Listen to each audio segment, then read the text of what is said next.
कभी सोचा है कि कुछ पुराने शब्द सदियों बाद भी उनमें इतनी ताकत कैसे होती है? आज हम एक ऐसे ही संस्कृत स्तोत्र के अंदर उतरने वाले हैं, आदि सिद्धलिंग की स्तुति। और यकीन मानिए, ये सिर्फ एक प्रार्थना नहीं है, ये तो ज्ञान और भक्ति का एक पूरा समंदर है। तो चलिए साथ मिलकर इसमें एक डुबकी लगाते हैं। इस स्तोत्र की शुरुआत ही देखिए, क्या कमाल की है। पहला शब्द है जगत जाल पालम। मतलब है संसार रूपी जाल का रक्षक। जरा सोचिए इस इमेज के बारे में। ये एक शब्द हमें सीधा उस कॉस्मिक वेब, उस ब्रह्मांड के विशाल ताने बाने के बीचों बीच खड़ा कर देता है और हमें मिलाता है उस शक्ति से जो इस पूरे जाल को, इस पूरे सिस्टम को संभाले हुए है, उसकी रक्षा कर रही है। तो ये कमाल की रचना आई कहां से? ये लिखी है कवि षडक्षर देव ने और इसका पूरा नाम है श्रीमद्नादि सिद्धलिंग स्तवनम। अब ये सिर्फ एक कविता या पोएम नहीं है, ये एक स्तोत्र है। और जैसा हम आगे देखेंगे ना, हर स्तोत्र का अपना एक बहुत गहरा मकसद होता है, उसकी अपनी एक अलग ही शक्ति होती है। तो सवाल उठता है कि ये स्तोत्र आखिर होता क्या है? देखिए, ये सिर्फ एक भजन या गीत नहीं है, ये संस्कृत लिटरेचर का एक बहुत खास फॉर्म है। इसे किसी देवता या किसी पूजनीय हस्ती की तारीफ में, उनकी स्तुति में बनाया जाता है और इसका मकसद सिर्फ गाना या पढ़ना नहीं होता। असली मकसद तो इसके शब्दों, इसकी साउंड, इसके मतलब के जरिए उस डिवाइन पावर के साथ एक कनेक्शन बनाना है, एक गहरा रिश्ता जोड़ना है। ठीक है, तो अब हम कॉन्टेक्स्ट समझ गए हैं। अब चलते हैं इस स्तोत्र के बिल्कुल दिल में। ये जो श्लोक है ना, ये सब मिलकर एक तस्वीर बनाते हैं, एक ऋषि की तस्वीर, जिनका नाम है सिद्धलिंग।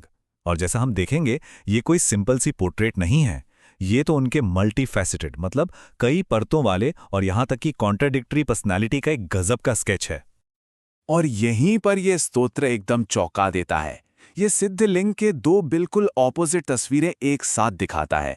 एक तरफ वो हैं कॉस्मिक पावर के मालिक और दूसरी तरफ वो एक ऐसे तपस्वी हैं जिन्हें दुनिया के किसी भी चीज से कोई लेना देना नहीं है।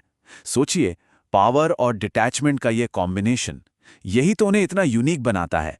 और ये हमें सोचने पर मजबूर कर देता है कि असली ताकत क्या है, दुनिया को कंट्रोल करना या खुद को जीत लेना। उनकी पावर कितनी बड़ी है, इसका अंदाजा लगाना है तो सुनिए। उन्हें कहा गया है दुनिया के जाल का रक्षक। वो सूरज की तरह चमकते हैं, वो देवताओं के भी देवता हैं और ज्ञानियों के राजा हैं। ये सिर्फ टाइटल्स नहीं हैं, ये तो उनके कॉस्मिक प्रेजेंस का, उनकी यूनिवर्सल मौजूदगी का सबूत है।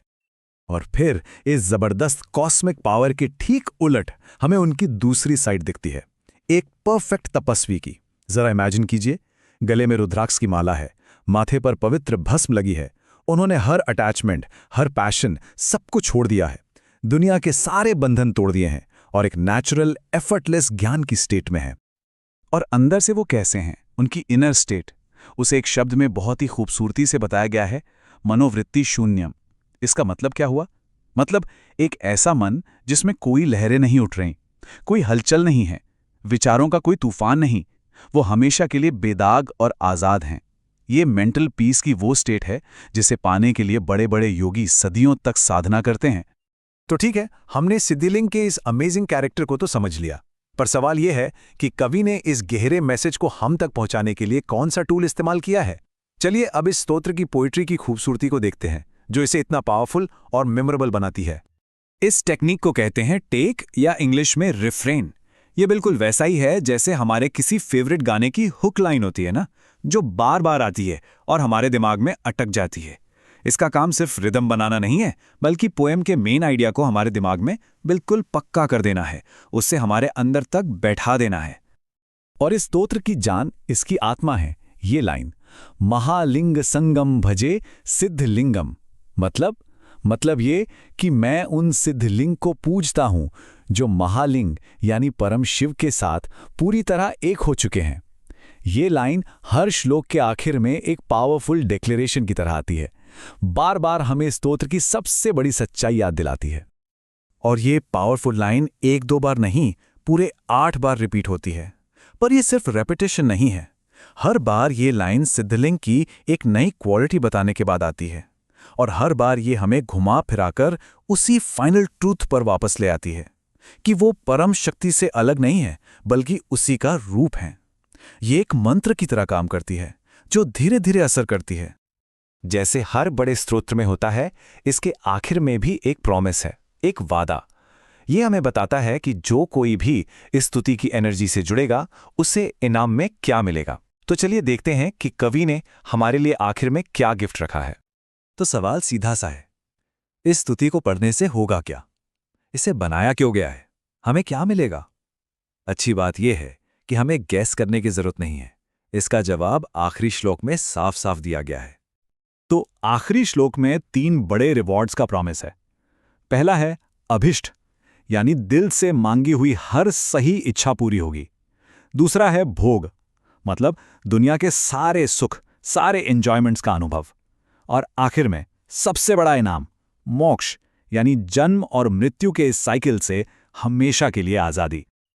और आखिर में हम इस पावरफुल कॉम्बिनेशन पर आकर रुकते हैं, भोगम च मोक्षम, एंजॉयमेंट और लिबरेशन, यानी सुख भी और मुक्ति भी। और ये एक रेवोल्यूशनरी आइडिया है ना? ये एक ऐसा रास्ता दिखाता है जहां दुनिया के सुख और स्पिरिचुअल फ्रीडम एक दूसरे के दुश्मन नहीं, बल्कि एक ही जर्नी का हिस्सा है। ये हमें एक सवाल के साथ छोड़ जाता है, असली स्पिरिचुअलिटी क्या है? सब कुछ छोड़ देना या जिंदगी को उसकी पूरी फुलनेस में जीना? इसी सवाल के साथ आज की ये चर्चा यहीं खत्म करते हैं।